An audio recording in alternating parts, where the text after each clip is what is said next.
Another day, another late upload na vlog.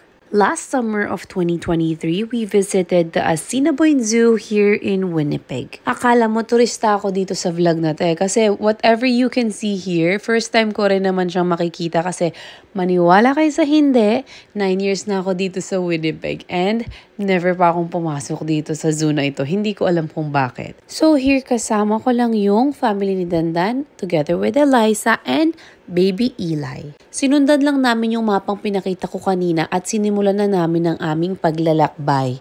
Maling araw nga kami nakapunta kasi medyo tirik na tirik ang araw, ang sakit ng hampas ng araw sa aming mga balat. Tapos itong mga hayop, medyo tinatalikuran kami. Kung hindi sila nakatalikod, nakasilong naman sila. Kasi nga, mainit that day. Hindi ko rin alam anong naisip namin at hindi kami nagbaon ng payong. If you guys are gonna visit this zoo, dapat mag-rubber shoes kayo or comfortable shoe kasi mahab-habang lakad talaga ang gagawin mo dito. Ito na yung pinakahihintay ko na hayop, yung polar bear. Sikat na sikat to dito pag winter. Hindi winter nung bumisita kami, so dyan siya sa damo. Mahangin naman, presko naman dyan sa kanyang kulungan. May gate dyan na bakod, so hindi ka niya pwedeng lapitan. And then, ito yung kanyang swimming pool. Tinutok-tok ko yan kasi sabi ko baka mabasag. Pero hindi, makapal naman yung kanyang glass. May mga shelters din silang naka-aircon gaya nito. Dinaanan na din namin kasi nga pakainit na magpa-aircon muna kami. Ito yung pinuntahan ni Moira. Lalagay ko yung picture. Ginaya ko yung kanyang post nung na-meet niya yung polar bear dito sa amin. So, ayan, pumunta lang kami dito sa aquarium na dome. Ito rin yung nasa mga pictures and flyers ng Assiniboine Zoo. Kaso walang fish that day. Medyo sabi ko, nainitan din ata sila. Sumilong sila, nawawala na. Tapos nung nakita ko, nagtutulog lang sila dyan sa gilid ng lumot. Dyan sa gilid ng bato. Nagsumisilong nga sila, mga sila yon. And then, kanya-kanyang trip nang pinagagawa ko para mapawi lang yung init that day. Tapos itong isang silayon na to, nakikipaglaro siya kay Eli. Pabalik-balik siya, ayan. Bubuelo siya, tas bigla siyang magtatumbling sa harap namin. Etong aming bebe Eli ay mukhang hindi naman na-amaze kasi ngayon naiinitan na din. May electric fan naman siya. Pero hindi siya gumagalaw. Mata lang niya yung gumagalaw. Etong sea lion, hindi na siya, sea lion ba to o seal? Hindi ko rin alam no? Hindi na niya tinitigilan. Tapos may nakita rin kami mga Finding Nemo Finding Dory. Kayo na mag-decide. Tapos marami pa kaming nakita. Ito yung sa Madagascar, di ba? Tapos may mga anak pa siya. Nakakatakot yung mga anak niya kasi nakatingin lang sa'yo, hindi mo alam kung tatalon ba sa'yo, lilipad ba, mukhang paniki na hindi ko malaman. Tapos meron din silang mga birds, meron silang mga iba't ibang uri ng maya at ibon.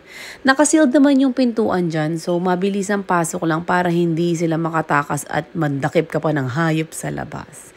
Tapos nadatna namin itong mga kambing.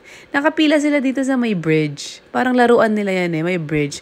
Na-stuck na sila dyan. Sabi ko, ba't hindi sila gumagalaw? Na-find out ko, ito palang nasa unahan ay nagpahinga. So, hindi sila makakadaan talaga. So, yung mga iba na stuck na, yung iba nakaupo na, parang na-traffic na sila ng sasakyan dyan. Yung iba nga ay nasa taas na ng lamesa. And then, akala ko ito yung end ng aming trip kasi meron na naman kami shelter na nakita. Naka-aircon na naman, so tumambay na naman kami. May nakita din kaming helicopter. Not sure if that one is working or broken or display lang. So yeah, akala ko yun yung end ng trip namin, pero hindi. Meron pa. Lakad pa more sa ilalim ng araw. Meron pa silang mga kabayo. At alam nyo ba, yung kabayo namin dito sa Canada, parang hybrid. Parang yung mga kabayo ni Queen Elizabeth. Parang naturukan ng steroids na hindi mo malaman. Bato-bato.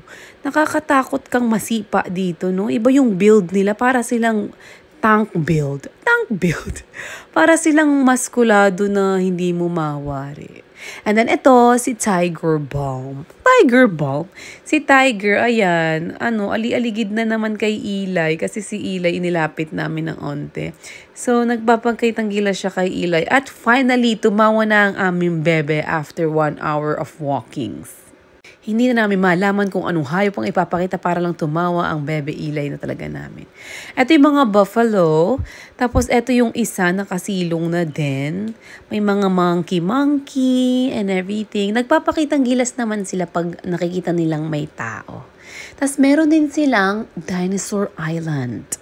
Diba? Dami nilang alam. Kung bubong kaya ang nilagay nila dito para hindi masakit sa balat ang init. Ito ang aming mini Kuya Kim. Super cute ng kanyang OOTD. So sa pinakadulo ng trip mo, meron namang bilihan ng ice cream at mga malalamig sa malamig. Salamat naman at napawi ang aming lumbay.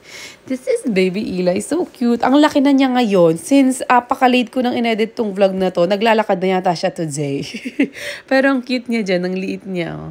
Tapos, dun sa pinaka-huling shelter na pinuntahan namin, may binisita lang kaming turtle. Hi, Mr. Turtle.